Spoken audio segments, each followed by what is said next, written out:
no? Nagtataasan ng mga building dito sa Jeddah Cornets. Ayan po.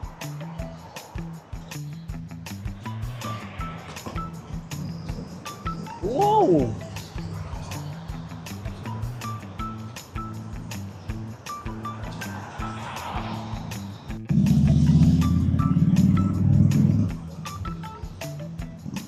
Ang daming mga sasakyan na dumadaan dito.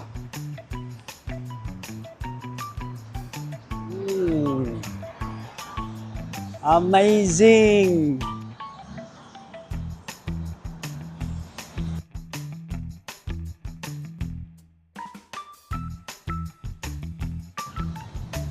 So nakikita natin dito mga kapatid, mga guys, ending na dito, oh.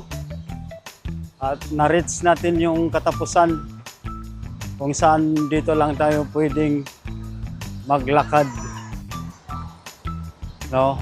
May nakaharang na barikada. Papakita ko sa inyo. Ayan, oh. Ayan yung bakal na ilalagay dito. So dito na lang tayo. So maya-maya punta tayo dun sa beach. So ayan. Maraming salamat po.